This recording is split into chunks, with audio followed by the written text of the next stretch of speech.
Don't place a trade based on what you're seeing in this video because there is no guarantees of making a profit in the market. It takes you a long time to become a good trader. So this video here is just to educate you to become a much better trader.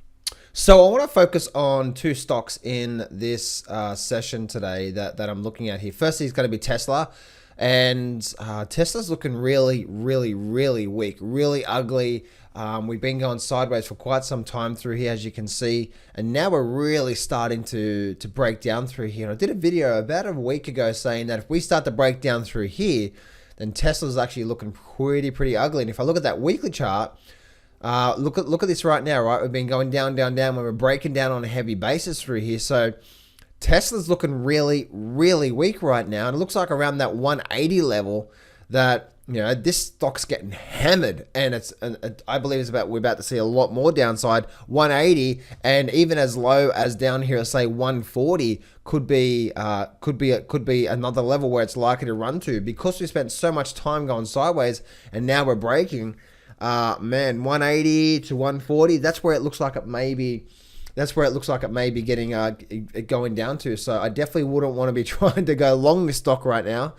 And this is looking really weak. So 180 and then down to 140. And then if that doesn't stop, then man, this thing could head back down to, we have an ultimate low level there of around about, and I know this sounds crazy, but around about that level there, which is about that, what is that, around 120.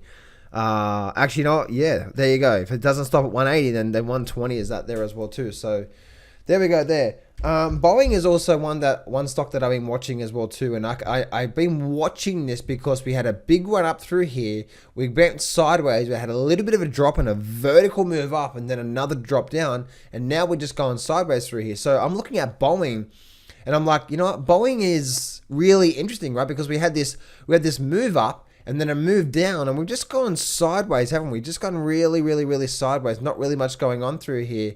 And as you can see, this whole level here is the support level, the resistance and the support level back here, of where it's actually had a lot of problems in the past and had a lot of support where we are right now.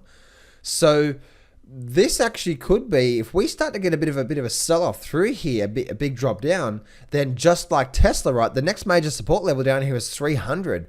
So we could actually see probably 20% drop quite easily in Boeing if we get a nice big breakdown candle from here, like we're talking like a standout candle and a very big volume spike, something like this bar here, but right here we get something like this, we get something like that, like a big bar. Then guess what? And when we get a big volume spike, that tells me now that this 300 is very high probability target in Boeing. So right now Boeing is not weak, so we still need the wave confirmation, but don't be trying to fight that Tesla, or don't be thinking that something's going to happen with Tesla there, because that's looking really dangerous.